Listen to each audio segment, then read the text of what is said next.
For those of you who don't know me, my name is John Palea. I'm an assistant teaching professor in the education department and faculty supervisor of social studies ed. But today I'm here addressing you as member of the programming committee for the education department. And I have the privilege of introducing my friend and colleague, Lisa Stulberg.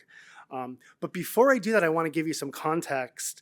This event is part of the education department's year-long series on cultivating resistance, resilience, and joy under a Trump regime. Across the year, we have focused on how individuals and communities fight back against racist and patriarchal policies shaping education and public life.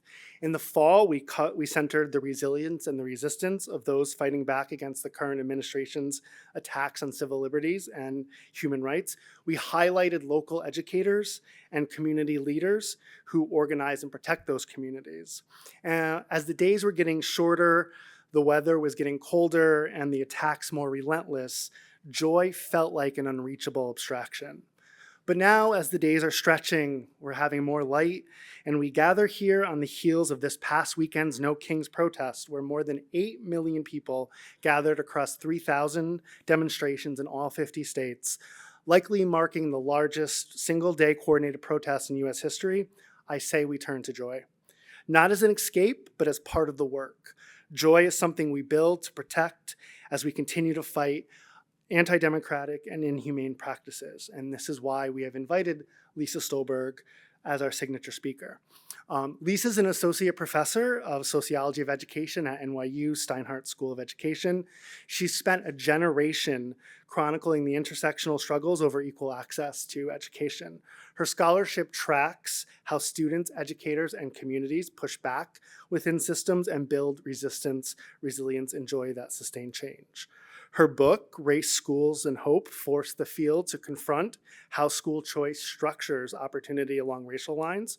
Her research on affirmative action maps how universities constructed and defended race-conscious admissions in response to racism.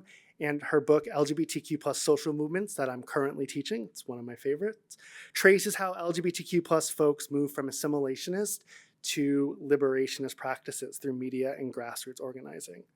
Across her scholarship, Lisa establishes education as a site of political struggle and shows how people act within it to reshape it. Today, she's here to discuss her new book, How to Win a Culture War, which I'll let Lisa take us into that work. But I want to say that I personally know the force of her work from my own experience. 23 years ago, I was a student in Lisa's course, Diversity in Professional Life at NYU. It was my first grad class ever, and I still, you didn't know I was bringing this, I still have the course packet from that class. And I have to say that as a historian, this course packet is both a primary source, but a turning point in my life. Lisa, it was the first time that I ever read Harvey Milk, Rita Mae Brown, Stokely Carmichael, Huey Newton, and Audre Lorde, which, and anyone knows me, Audre Lorde is the foundation of my teaching and my scholarship. Lisa, you woke something in me that has shaped my teaching for the past 23 years. I use a model for social studies education called Windows, Mirrors, and Magical Portals, which was influenced by Lisa's course. And as a young gay man, she gave me my first curricular mirror, the first time I saw myself as an agent of change.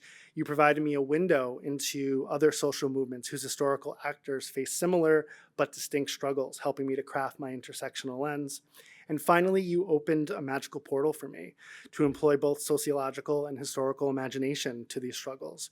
And so I'm so elated that you could be here with us today and perhaps give a mirror, window, or portal to our audience. So welcome.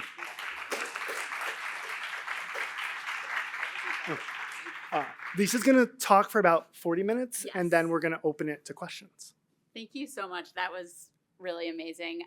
Thank you. And I'm going to just keep a timer on myself or else I will talk for too long. So I'm just going to do that, and I will have it staring at me the whole time I'm talking. Thank you all. I've been thinking about you on this campus for the last few months, and I'm so grateful to be here. And thank you, John, for including me in this. That was just, wow, that was such a generous introduction. I am Lisa Stulberg, she, her pronouns. As John said, I'm a associate professor of sociology of education at NYU. I study the intersection of social movements and educational institutions. I also have a master's degree in cultural studies, which is where this project came from.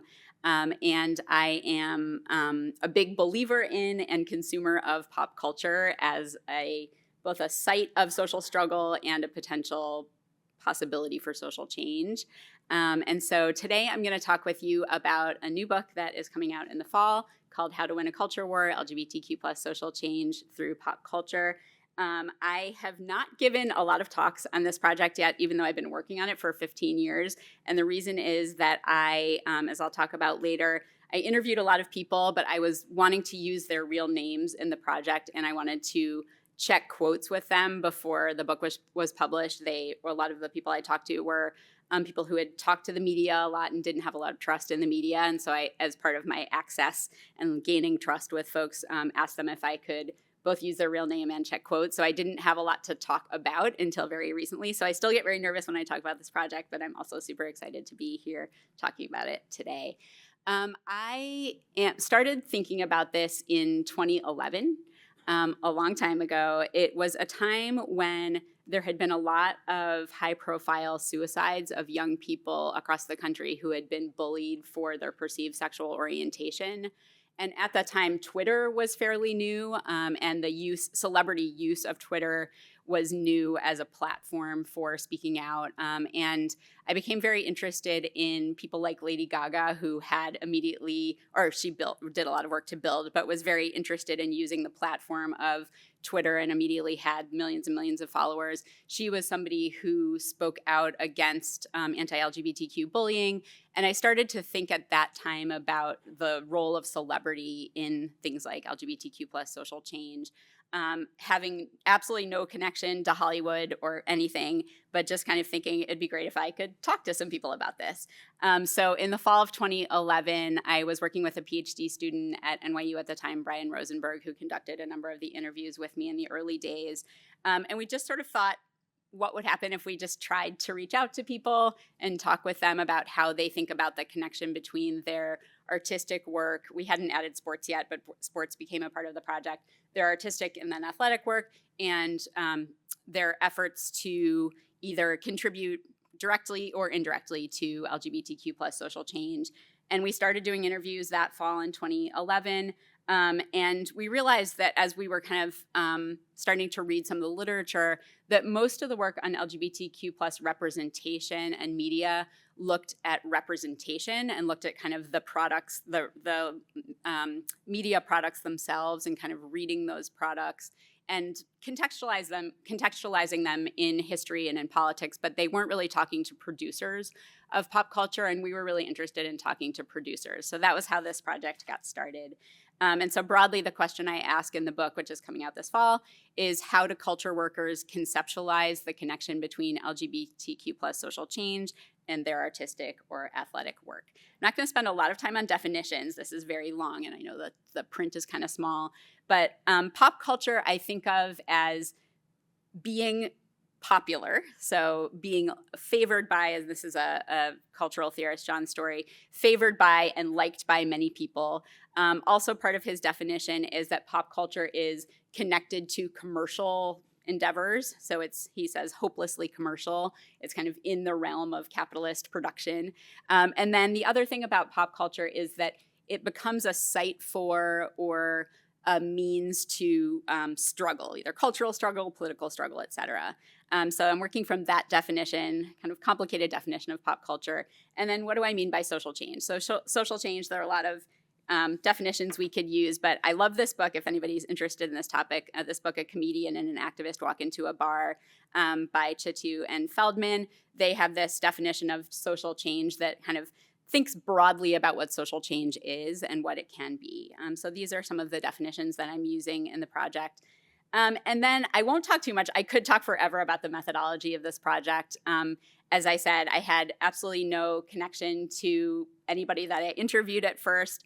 I don't identify as part of the LGBTQ plus community. I have a lifelong complicated gender identity that has had a lot of that I've done a lot of complicated work on over the course of my life, but identify as an outsider both to the LGBTQ plus identity and to the Hollywood community. But I was, very interested in pop culture as a site of social change. I was a strong believer in studying the production of pop culture. And of course, I was very committed to and connected to LGBTQ plus social change, and thought that hopefully I had a story that I could tell in a humble way through these interviews. I'm also a really, really strong believer in stories. I was just telling John, I'm a night owl. I will lose sleep any night of the week to watch TV or read a book. I am a strong believer in stories and have always felt like kind of an outsider in my life, and stories have been a way, and connecting with stories that are from people who identify as marginalized in some way has always been a part of who I am and how I kind of have gone through the world. And so just really, really briefly, I used a method for recruiting that I kind of came to call enthusiastic snowballing, which is, for anybody who's taken a qualitative methods class, I really initially kind of reached out to people on Twitter, again, 2011, very early days with Twitter. That did not really work. And then I started to reach out by talking to agents or PR reps or managers. Also didn't work. They didn't want a random academic talking to their clients. But what did work was just getting a couple of ins with people who were writers or actors or people in Hollywood and athletes, and just having them connect me with their friends. And so in the end, almost 15 years later, I did 189 interviews with 170 people. I interviewed some people multiple times over the course of 14 years, so ending in the fall of this year. I'm happy to say more about this for anybody who's interested in the methods. I'm a big believer in in-person interviews, so I did all but 44 interviews. I interviewed everybody, all but 44 people in person at least once. Most of the ones that were not in person were during the kind of COVID time and in the years since then. So big believer in in-person interviews there. I talk to people who kind of cover all areas of excellence, I think, in pop culture and sports. A lot of people who have won a lot of awards in whatever they do, whether it's Super Bowl winners or Emmys and Oscar winners, people who have been culture makers and change makers in their field. I reached out to pretty much every A-list queer identified star you can think of. That didn't tend to work for the most part, but if there's somebody that I didn't interview, I probably tried. I also tended to focus on television and elite sports, and television and streaming and elite sports.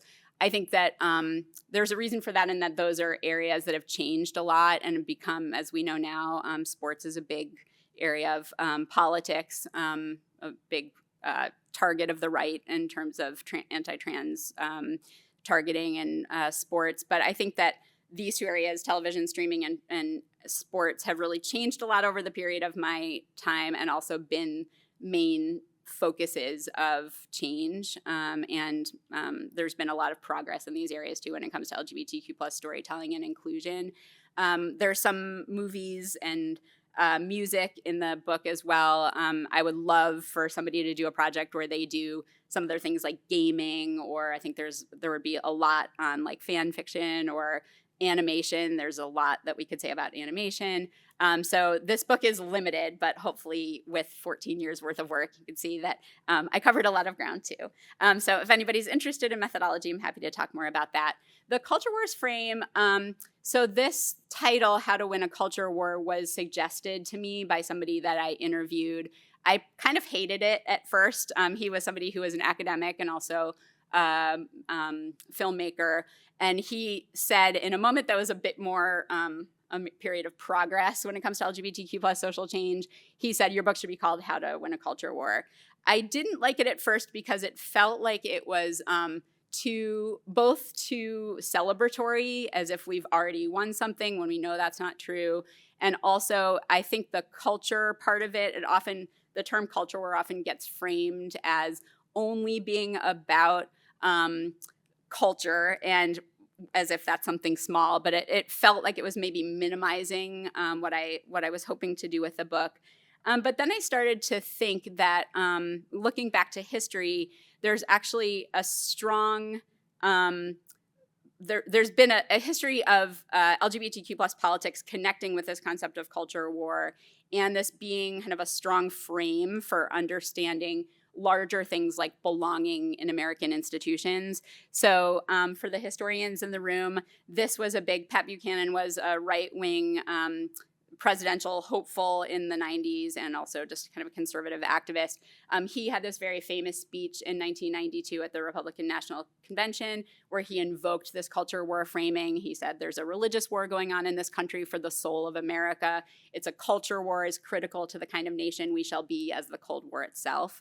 So then I started thinking, okay, there's some history to this. I started looking to the scholarship. There's a sociologist, James Davison Hunter, who wrote a book in 1991, also called Culture Wars, and he's really credited with bringing this concept into the scholarship. And also, as you can read from this quote, he's really interested in understanding culture war as a framing about, again, kind of national identity and belonging, and these kind of big questions of morality in the country. And then bringing it to queer politics, there's a writer who I also really, really recommend, Michael Bronski, who wrote a book in 1998 called The Pleasure Principle. And he framed this culture war idea in terms of gay liberation at the time when he was writing about it. The culture wars in all of their manifestations are the public forum where issues of what it means to be an American and a citizen are debated and decided. So I started thinking, okay, this is really about this broader issue of belonging. And so I wanted to kind of try out this frame, and it kind of stuck with me for this. I want to just do a little bit of political context now. As we all know, we are really in a period of significant inflection and really serious inflection, putting it mildly, in where we are with LGBTQ plus politics, policymaking, civil rights. This updates very regularly. It's a really good resource. The ACLU and a bunch of other organizations do these maps where they look at tracking anti-LGBTQ bills. As we all know, President Trump, when he took office this time, really made it a day one priority to target LGBTQ plus people, especially trans and non-binary people. And this kind of opened up opportunities in the states to pass a lot more anti-LGBTQ plus laws. And so in 2025, there were over 600 bills that turned into 74 or more, at least 74 passed laws in the states that were very anti-queer. And then this is just for the first couple of months of this year. You can see the dark purple states are the states that have more legislation happening in them. And that this is the ACLU has tracked 500 anti-LGBTQ bills just in the first few months of this year. And again, a great resource today. I don't know if anybody saw, there was a Supreme Court decision that was also, we have a Supreme Court that is very willing right now to roll back LGBTQ plus rights that reversed a conversion therapy ban. So allowed conversion therapy to come back in Colorado, and that's going to affect a lot of other states. So we have all of this kind of legislative and judicial work happening at the same time to really roll back LGBTQ plus rights and justice. I also just wanted to mention the private impact of that. As we all know, the Trump administration has really been targeting gender affirming care, and they've targeted private hospitals as well as public policy. And this is from last summer, so this number has changed a lot and grown since then. But in especially at university hospitals where the Trump administration can threaten public funding or Medicare and Medicaid funding, they've successfully rolled back gender affirming care, especially for folks under 19. And so this isn't just about public policy, it's also about private care. This is political context in schools. This is from the Movement Advancement Project, also a really amazing resource for anybody interested in LGBTQ plus policy making. This is showing a map where the darker kind of oranges are states that have restricted school curriculum that kind of model the Don't Say Gay bill from Florida a couple of years ago. So we have 36 states where this is as of, I think this is pretty recent, 36 states that have not censored any LGBTQ plus specific school curriculum, but then the other 14 states have had some form of restriction. And again, targeting kind of all aspects of LGBTQ plus policymaking, civil rights, curriculum, and life. I also wanted to mention the impact on public policy here.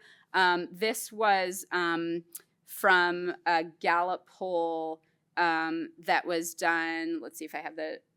This is from early 2020. This is from 2025. The wording of these questions is super problematic already, but you can see that the support for LGBTQ plus inclusion and rights has gone down over the past few years. So these two questions, again, they look at, I don't know if you can see, they're tracking from 2021 to 2025. The question is, for instance, regardless of whether you think they should be legal, please tell me whether you personally believe that in general it is morally acceptable or morally wrong.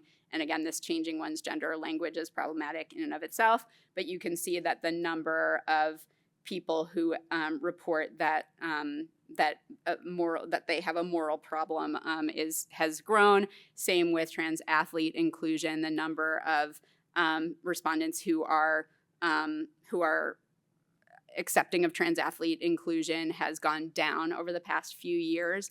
And so we see that the impact of the current public policy frame and the way that the current administration has framed LGBTQ plus rights, especially for trans folks, is really impacting public policy. This is just for GLAAD is another organization that does really great work, especially on media and representation. This is from 2021, and you can see even back then, a few years ago, before the current administration, the percent of non-LGBTQ plus identified people who say that they're somewhat or very uncomfortable with just broad life inclusion, from, I don't know if you can see, ranging from having an LGBTQ member at your place of worship to seeing a gay or lesbian coworker's wedding picture, to all the way up to 39% relevant to this group in teaching.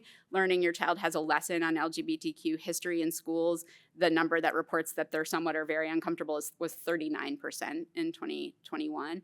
So there are these kind of political moves, and then these kind of cultural attitudes that are really important to pay attention to. I won't say too much about this, but also a really interesting study just came out with Pew that did an international comparison of the kind of what's morally acceptable and morally unacceptable. They looked at a bunch of different identities and behaviors, et cetera, and you can see the U.S. is pretty high up in the country ranking of people who report that homosexuality is morally unacceptable among 25 countries. So we're kind of tracking public opinion here too.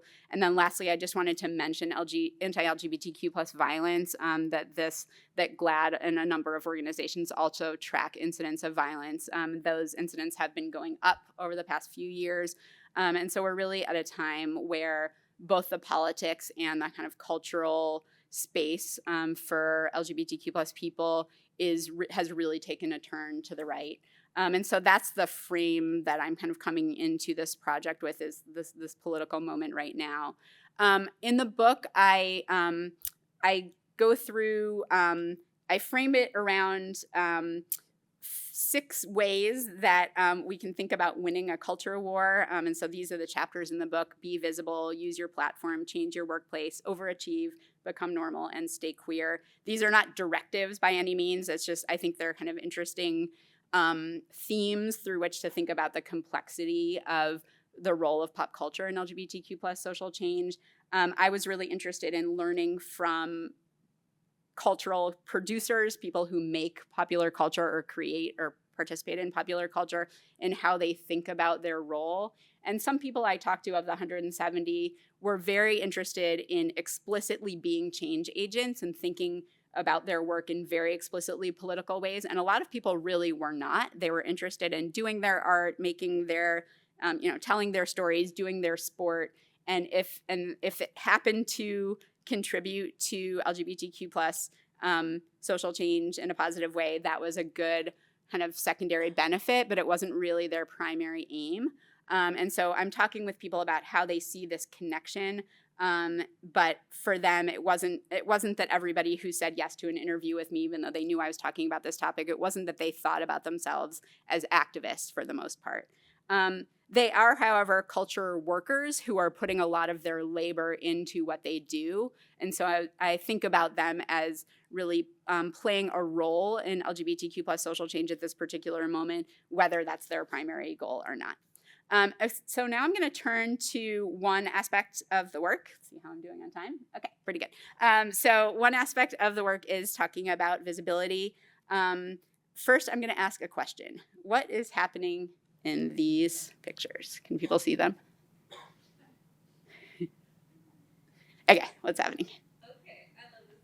Okay, so this guy was originally like a closeted gay hockey player, and then his boyfriend, who had been seeing at this point, is very high profile, by the way. That's another. This guy, the top guy. Yes, the top guy. Sorry, the guy at the top of the slide. He like wins this championship. Everybody is so happy, and then the first thing that he starts to think about is like debilitating it for like a little bit, and then he's like, "No, like come down here," and then he basically comes out to like everybody on public television, and then they kiss, and it's such a beautiful moment. Okay, great, great. So this is broadcasted, and then it like turns over to like the two protagonists like of it, Shane and what's it called? Hollander and Ilya. Okay. Yeah. And then they're like, oh my gosh, like I'm coming to the cottage. That's what he says. And so what that means is basically they're like, I am now not scared or as scared to actually be with you because I have now seen somebody else do it first. Great. I love that. Thank you so much. That was amazing. Okay. Yes. Okay. So I couldn't have said it better myself. I'm coming to the cottage. What is happening here? So we've got this visibility, and I only really appreciated the full artistic nature of this when I tried to, sorry, my screenshots are not great here, but you see the light in the top frame, right? And then there's this double image of Ilya in the second frame, and it's like dark, but you can also see some light happening here. The song playing in the top also has a lot to do with light and sunshine. And Ilya says, I'm coming to the cottage. So what is the visibility of Scott and Kip doing to Ilya and Shane? For those of you who've seen it, and again, not a prerequisite that you've seen the show, but I'm glad that a bunch of people have. So he says, I can come to the cottage. He's changed his view here, right? Wasn't sure he was coming. Okay. What else is the visibility doing in this moment? What does the I'm coming to the cottage represent with respect to visibility? I'll just take one more comment. You said it perfectly. If anybody else has anything else to say. Any other thoughts? Yeah. I haven't seen the show. I think I'm reading way too much. Go for it. But saying I'm coming to the cottage implies that you're like going out. Uh-huh. Going outside. Yep. So we've got this moment of visibility in the top image. This happens like as Ilya is running to the phone to call Shane to say, I'm coming to the cottage. Yes. There's also like normalization, and they're not going to be the first professional hockey players who will be out here. Right. Okay, so we've got the trailblazer at the top, and then that's already kind of, he's making room for other people behind him. Yeah. Because the protagonists don't really talk about there being any possibility of coming out at any point during the show until this moment. Right. It's kind of just assumed that there is no opportunity for them to come Mm-hmm. out. It's not an option. Right. Until this moment where they see it publicly and they're like, maybe that could be us. Yeah. Opens up this moment of possibility. Yeah. Yeah, I think it really plays to the idea of like gatekeeping, because Mm, now the mhm. show, there really isn't a known gatekeeper. It's kind of just the culture, and then Yeah. this moment kind of dissolves the idea that there would. Yeah. Makes it explicit that there were, and then it kind of falls away, or at least there's like an opening here. Yeah. Any other thoughts on that? I know we could talk about this a lot, but. Okay, perfect setup. Thank you for those comments. So yes, we will, if anybody wants to talk more about heated rivalry, we can, but I think this is a good encapsulation of something that happens here with visibility, right? This moment is opened up. There's this, somebody goes first. There's this opening up of a space. There's normalization. And so I've been watching, I'm a fan of the show, just finished the 6th book last night. I've been thinking about this a lot through the lens of my project. And I think that this show has a lot to say about visibility, and also the song that plays in this moment also reflects that too. To backtrack a little bit, visibility has been a really important strategy of queer movements since World War II, really, in the U.S. The first movements that were called the homophile movements in the 50s were very much kind of closed door, very hidden. There was a lot of fear around coming out. In the 60s, after Stonewall in 1969, when we see this kind of inflection point with the gay liberation movement, coming out and visibility became a huge strategy of the movement. And this is the International Transgender Day of Visibility today. So we see visibility is still something that we talk about in the movement, the broader movement. It's March 31st every year. But going all the way back to this is a 1970 publication called The Gay Manifesto by Carl Whitman, activist Carl Whitman. He had a quote that was, "If we are liberated, we are open with our sexuality. Closet queenery must end. Come out." And there are a lot of, if you look him up or you look up that time, there are a lot of banners from the early Stonewall movement, early Pride marches that came after Stonewall. A lot of the activism of the time was focused on visibility and coming out of the closet. And so this is a strategy that has been used since the very earliest days of what we usually consider the modern queer movement. And so I was interested in thinking about visibility now, how we think about it as it relates to current activists or people just existing in public and in the public space.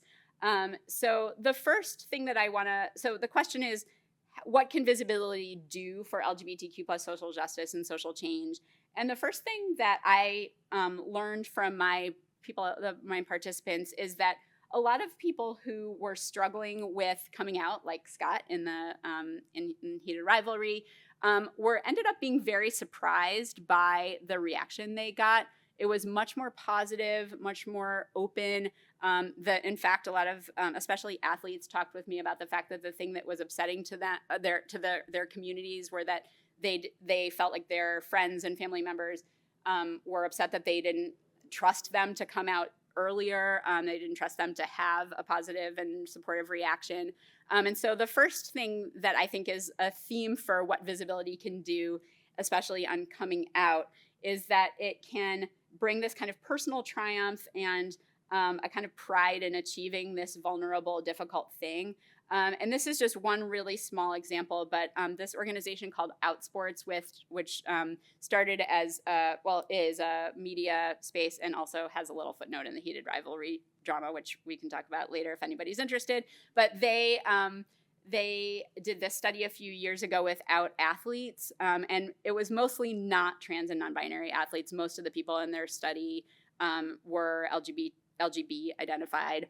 And they found that the vast majority of people who had come out in high school or college, especially college, felt that they had a good experience with coming out, and they were surprised by how good that experience was. They surveyed 820 student athletes, reporting on 1,000 experiences of coming out, and they said that more than 95% reported that their teammates were somewhere between neutral and perfect in their response to their teammate coming out. So this, of course, varies by identity category. There were not, as I said, a lot of trans and non-binary athletes in this study. And I think that, as with anything, there's a lot with intersectionality here, that the folks that have the easier time tend to be people who have privilege in other ways. So that's one aspect, that kind of coming out aspect and the impact that it can have in a positive way on people and their communities, athletic communities, artistic communities. A second way that I think visibility matters is that it increases LGBTQ plus storytelling, stories, people in public culture. So I think back to the 90s when people started to really study that there was a bit of a moment in what was then gay and considered or talked about as gay and lesbian visibility in pop culture. and to today, there really has been a much more mainstreaming of LGBTQ plus storytelling and stories in popular culture and in really popular culture. Again, this is still disproportionately consists of gay, white men, cis men, but there also has been this article about Laverne Cox and the transgender tipping point was the Time cover story in 2014, so almost 16 years ago. There also has been a conversation and progress in trans visibility. GLAAD publishes a study that I learn from a lot every year. They publish actually two. They publish one on film and one in TV, where they look at LGBTQ identified characters and break them down in all these different ways on TV and film. And this is just a little bit from their most recent study. You can see that there's been a bit of a dip. You can see the numbers from 2021 to 2025. This is counting up total LGBTQ characters year over year in primetime scripted broadcast. So this is like the most mainstream of TV. And then just to do a little bit of a breakdown in their last year of 2024-25, this is how they break down. This is the only trans characters in this are the straight identified. In this, they also have they have more numbers where they look at trans characters, but those are still very few trans and non-binary characters. But you can see the sexual orientation breakdown of LGBTQ plus characters. And so there has been, they've chronicled this over time, and there's been a lot of movement in the direction of LGBTQ plus inclusion. When I talked to my participants about this, they had a lot to say, and they were very, this was something they thought about a lot, that increased visibility, what it could do for LGBTQ plus people and politics. And I have, I don't know if anybody's watched the show My So-Called Life, but I definitely recommend it. It was only one season, 1994 to 1995. Actor Wilson Cruz, who you may know from other things, I think he's in one of the latest Star Trek series. He played Ricky Vasquez in that show when he was 19, and he also worked for GLAAD. He's very politically active. I talked to him way back in 2012, and he was somebody who talked about the complexity of visibility and what it could do for LGBTQ plus folks. He said, we can be villains now. It's okay for murderers and thieves, and people know that we are complicated people just like everybody else. We deserve the right to be complicated. And I'll just add one more quote here. Director Paris Barclay, also in 2012, we can be dark, we can be villains, it's okay. You hopefully won't get a letter from GLAAD because the villain is gay. They're speaking here to a period of time where there was a lot of pressure on any individual queer character to kind of represent the entire community, and therefore to be kind of a hero or an angel, and to be kind of unassailable in their goodness. And so one of the things that they talked with me about is that more visibility equals room for more complexity, and therefore room for a fuller humanity. And so that's something in storytelling that I think is a really important thing that visibility can do, is kind of increase the complexity for LGBTQ plus storytelling and people. The third thing I wanted to talk about is visibility for possibility. So this, I think, is something that relates to the heated rivalry, that storytelling for queer visibility, that it opens up what is possible. I talked with a lot of people about visibility, kind of begetting visibility, that the more visibility there is, the more visibility there can be.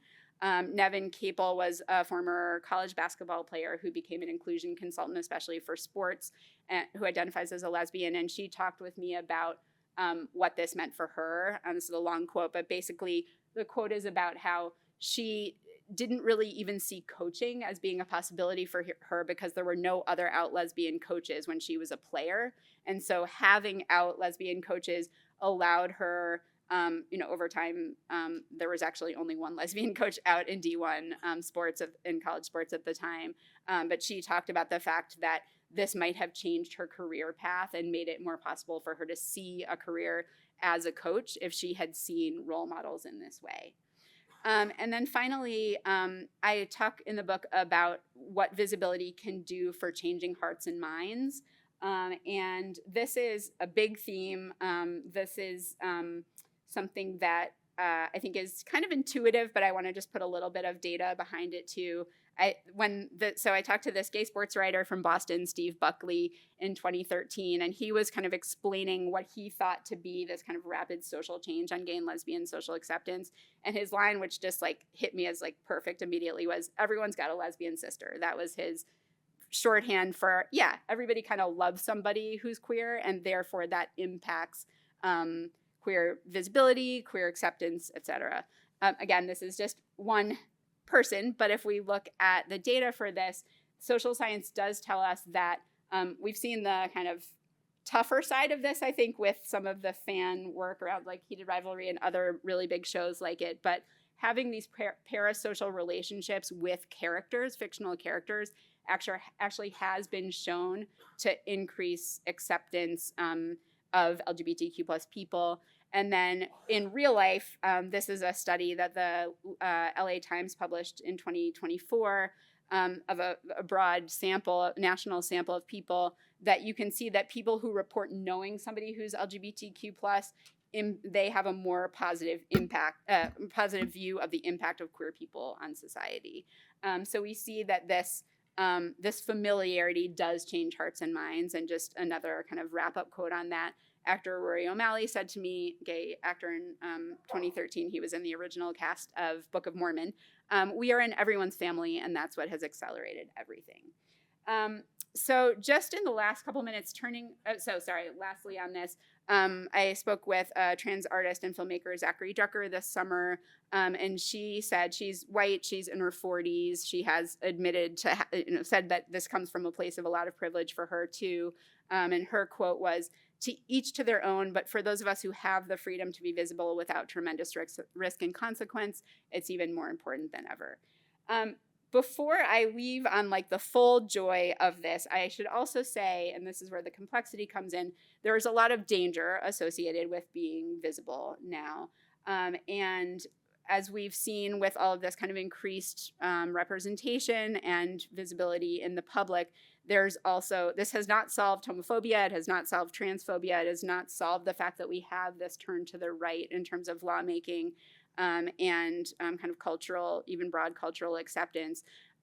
Somebody I've learned a lot over time, activist Larry Kramer, who passed away a few years ago, wrote an article that was titled, "Why Do Straights Hate Gays?" In 2007. And his quote was, "Gays do not realize that the more we become visible, the more we come out of the closet, the more we are hated." So there's also this theme in the activist conversation and then the scholarly conversation about that kind of double-edged sword of visibility and how dangerous it can also be to people and how it can be life-saving to be invisible as well. I talked with another trans filmmaker, white guy in his 40s also this summer, who said we're in a socio-political moment where the most visible parts of trans life are being weaponized, and it's very important, therefore, to render certain things unseen or unfindable, and to recognize that being unseen and unfindable still remains a way that trans people survived.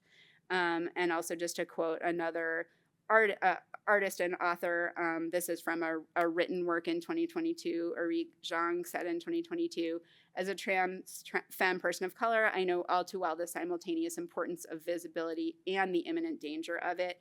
And the proposition that radical invisibility could be a form of trans care and an act of resistance is also important to keep in mind here. Just to turn to two really brief examples, and then I'll wrap up from my participants. Chris Mosier is this really, really amazing, very elite athlete who I've learned a lot from over the years. He's a trans advocate, and he runs this website called transathlete.com that is a very great resource on any kind of policies around the country and world on trans athlete participation. He has talked a lot with me about the fact that the current moment is really, in his understanding, a way of kind of removing trans people from public life. And he, this is a post of his. I blurred out the negative, the like really gross part of this post. This was a post from right after the 2024 presidential election. Chris has a very active social media presence. This is from his Instagram. What's under the box is this really horrible, violent, anti-trans very just a threat basically to Chris's life. And this is Chris has this kind of joyous picture and says, you know, the joke's on you, we're not going anywhere. So this is a person who has made himself very public and very visible, and he's getting a lot of really scary response to his work and his visibility. And then finally, John Amici is a basketball player who came out as gay via this book memoir that he published in 2007 called Man in the Middle. He was the first NBA player to publicly come out as gay, even though it was after he finished playing, so there was no active gay player in the NBA at the time when he came out. But he talked about the fact that in 2007, when his book was published, he got a lot of really positive response from all over the league. All of these kind of famous basketball players were very supportive. But he also said to me, literally in the first tranche of emails were 3 death threats. So this kind of very public coming out also came with a lot of danger. So then just to wrap up and back to heated rivalry, this is at the cottage.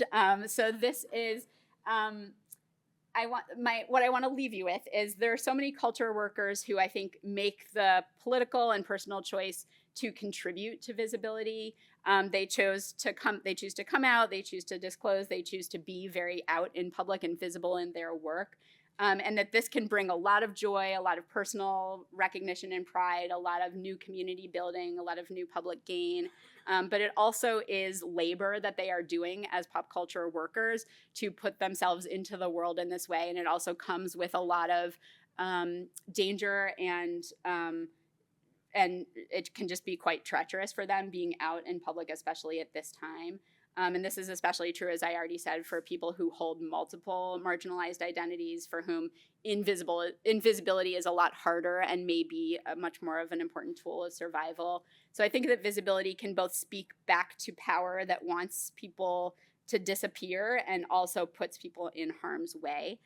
So I don't have an answer to this, but I'm going to leave us with this beautiful image of the cottage to just ask this question of what visibility means at this particular moment in queer policy making and politics and resistance. And as I said, I really welcome the conversation. I wish we could, I'm going to keep this image up. I do have this one, which is a lot less exciting, with my email address. Feel free to email me to continue the conversation, but I'll keep this one up as our inspiration for the conversation.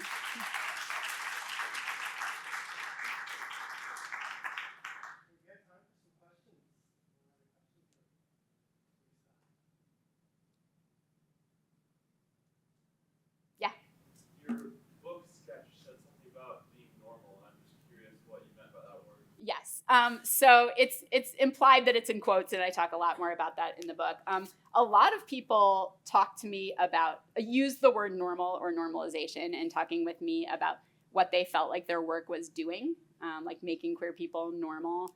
And the way I write about it in the book is that that's actually a framework that has been part of the conversation in the movement for a long time.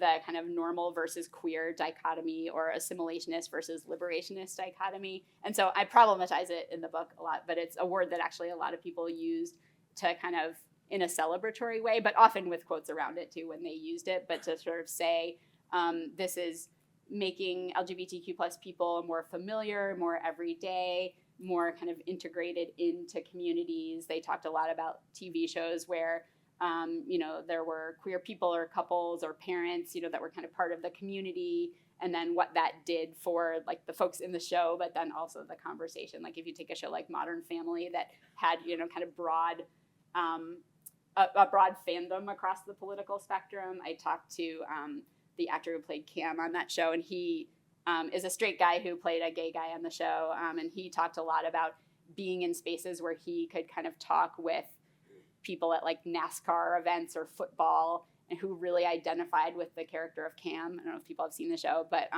and what that meant for him to be able to be in those spaces and talk with people about who felt connected to this character that they felt quite different from themselves.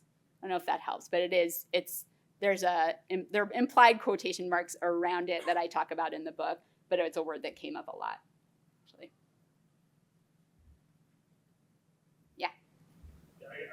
I'm sorry, I was a little late. That's okay. But I guess, the United States is a huge country. I wonder how you kind of wrestle with the urban-rural divide. Yeah. Around this conversation, right? Because maybe rivalry here. Yeah. A lot of people have watched it, maybe in some parts of the country, they've never heard of it. Yeah. Yeah, it's actually something I talk quite a lot about in the book. The chapter that I have on the Hollywood workplace, it's actually something I talk about as it's something that Hollywood thinks about a lot, like who their shows will appeal to. And if for folks who have done a deeper dive on Heated Rivalry, you may know it's a Canadian show that was not picked up initially. I mean, HBO picked it up at the last minute, but it did not have a lot of traction at first. People didn't really want to make it in the way that was going to be true to the books and true to the storytelling that the creators wanted to make sure to put out into the world. And I think that was because they didn't know who the audience would be or didn't see who the audience was going to be. And I talk about the fact that in Hollywood, there's a lot of presumption about who the audiences are and what the middle of the country will like. So a lot of people said to me, oh, well, we're in New York and LA, but in Iowa, they're never going to go for this, or in Ohio, they're never going to go for this. And I also talk about the fact that that is not borne out by the data in a lot of ways, that there's a lot more kind of queer life in places all over the country, and that audiences are often underestimated. And so what I learned from people right now in Hollywood is that the move is towards trying to make. Did anybody see the movie Twisters with Glenn Powell? Is that his name? Did you see that movie? So there's this movie that came out last summer, I think, maybe 2024. And there was this article in the New York Times that talked about how Twisters is this sort of represents this shift in Hollywood to the red states, like trying to tell stories that appeal to the middle of the country. It's a show about tornadoes that never mentions climate change. It's like, how do we have all these tornadoes all over the place? Like, what's happening that there are all these tornadoes now? And it never once mentions climate change. So it talks about the fact that there's all this storytelling that's now being kind of geared towards the political middle or the middle of the country in a way that I think is sort of underestimates what people are open to in the country. And so, yeah, I'd love to know if your comment would kind of go against that, or if you think that there actually is more of a divide there. But I think that it's definitely something Hollywood thinks about. What do you think? Yeah, I mean, I guess as far as Hollywood catering more to the middle of America, I don't know if that thumbs down, like you said, climate change, say, LGBTQ rights. Yeah. And, I think for a lot of people that's their first exposure to these kind of issues. Yeah. They decide to look into it further or learn more. Yeah. Yeah, it's something also that the actor who plays Cam on Modern Family also talked about a lot, that there's a way into communities for people like him, who I think he's from Kansas. He also is really into NASCAR. He also was a football player. And so in his regular kind of everyday human life, he is in a lot of spaces that aren't particularly known for being LGBTQ plus friendly, and he's able to have all of these conversations in those spaces. Yeah. So the political context over the course of your Yeah. research has shifted a lot. Yeah. I'm wondering how you thought about it analytically in the book. The interviews at the end are very different than at the Yeah. beginning. Is that built into the argument of the structure of the book, or did it not matter that much? It definitely mattered a lot. At the beginning of the book, so there was a lot more optimism from almost everybody I talked to about where the country was going politically. And I heard things like, you better hurry up and write this book because we're not going to be having this conversation in a few years. Like, it's all going to be solved. Of course, that tended to come from people who had a lot of privilege in other ways too, even if they identified as LGBTQ+. There was marriage equality did not exist nationwide before when I started this project. That didn't come till 2015. Even just the streaming was completely, streaming basically didn't exist at the beginning of the project, or was just starting. So there are all these kind of big changes in the way we deliver narrative storytelling and just content in general. And then as we kind of moved through, I did at one kind of group of interviews right after Trump was elected the first time because I was interested in understanding how Hollywood was responding to that. And then with this current administration, I went back and talked to some of the same people and then to some new people. So it's definitely something that I've paid attention to over the course of the book. Political change is not linear, and I do think that because there had been such relatively large shifts in public opinion, especially on things like marriage equality, which was a big issue when I started doing my interviews, I think there was more of a sense that change was going to be linear, and then I think that changed in 2016 and definitely changed again in 2024. So the story of change, even from the way that people in my study thought about political change, I think changed with the political movement in that way. I don't know if that answers your question, but yes, big question for me. Yeah. Thank you, Lisa, for presenting. I'm trying to formulate my question, so bear with me. Yeah. I want to ask you, in the folks that you have interviewed, that's such a long time. Yeah. So much has changed since then, politically. I'm wondering, I'm thinking about how like, have any interview you really talk about sort of not just be more visible coming out, but also coming up, and not just in terms of sexuality or orientation, right, but also in terms of their politics, right? Because I'm thinking about things like the log cabin Republicans, Yeah. about the queers for Zionism. Yeah. So Yeah. how do you? So my question is, like, in terms of coming out, what's the next step beyond just being visible? Right? Yeah. Can you come out as being gay, but then still be right wing? Is that a win for the team, or or do folks come out, have faced persecution, not just for coming out as queer, but also coming out as being pro-Palestine? Right. Yeah. Yes. So I should say the way I did the interviews, so people that I talked to early on, well, people I talked to in general, I checked all their quotes with them and I asked them if they wanted to make any updates. So I don't have anything in here from 2012 that somebody hasn't seen or said, like, yes, that still fits. So my earlier interviews, people had the chance to kind of say, like, do I still feel this way? And let me do a little update. And I have some things where I say in a footnote, like, I've updated this to reflect a change in, a view or a change in experience. But yes, definitely. And I would say there were some people who got a lot more political over the course of the study. So I'm thinking of one person in particular, Amin El-Gamal, who's an actor who identifies as Muslim, Egyptian, and queer, and he also has some Palestinian heritage. And he, when I first interviewed him in 2018, kind of was shy about his political identification and was like, oh, I'm not like a real activist. Like, here are the things I do. But I thought he was. I thought he was very politically involved in, especially in changing Hollywood itself. But he was somebody who I just interviewed again last summer, and all this is in the book, so it's like all public information. He now like fully identifies he's been very involved in Hollywood, in pro-Palestinian Hollywood activism, and has seen a lot of negative response to that. And so now I think has like fully identified as fully become politicized and now fully embraces the political identity because his activism has changed over time, because the world has changed over time.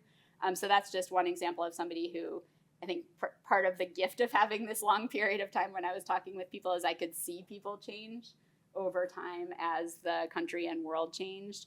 And I could talk with them about their identity shifts, not just in terms of their sexuality or gender identity, but also in terms of how they thought about politics as it intersects with their artistic work.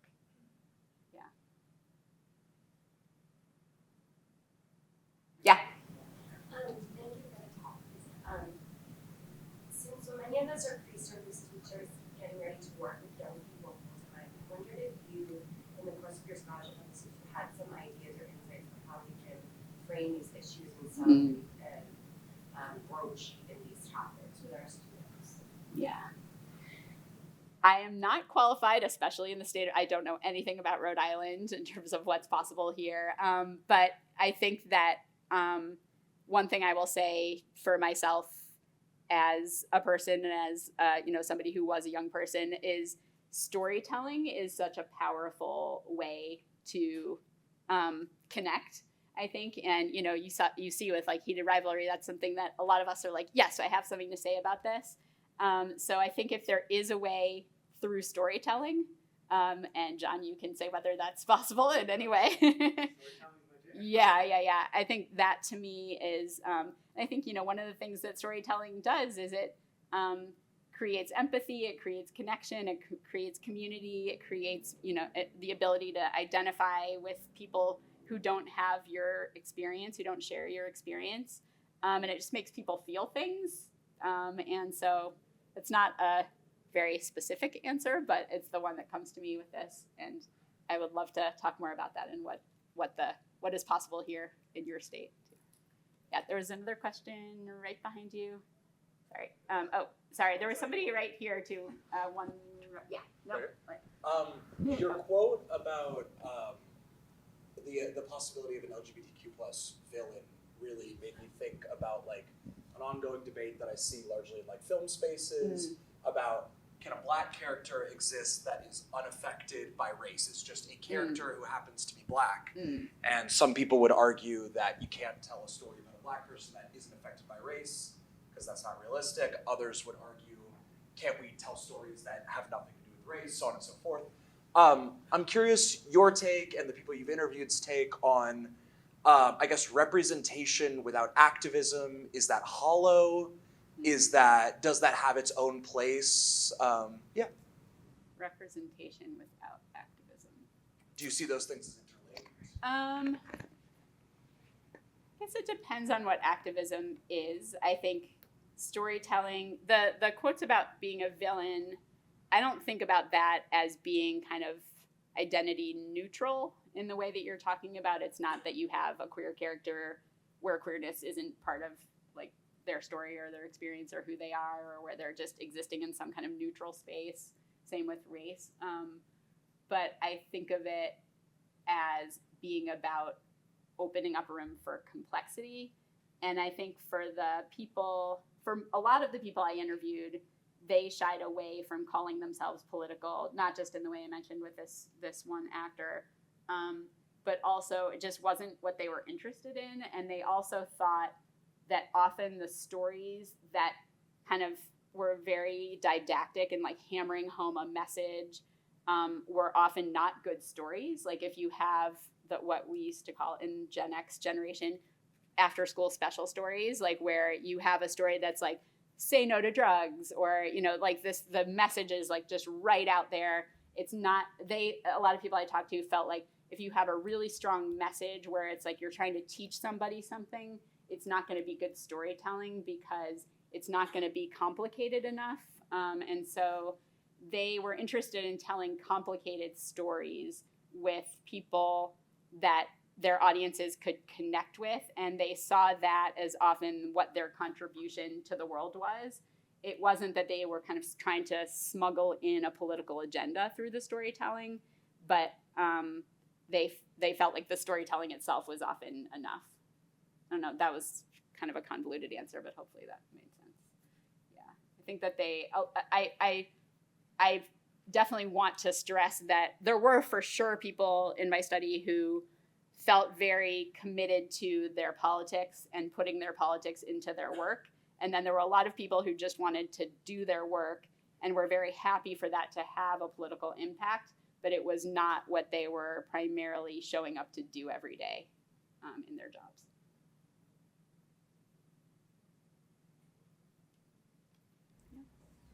Are we? Yeah. Thank you.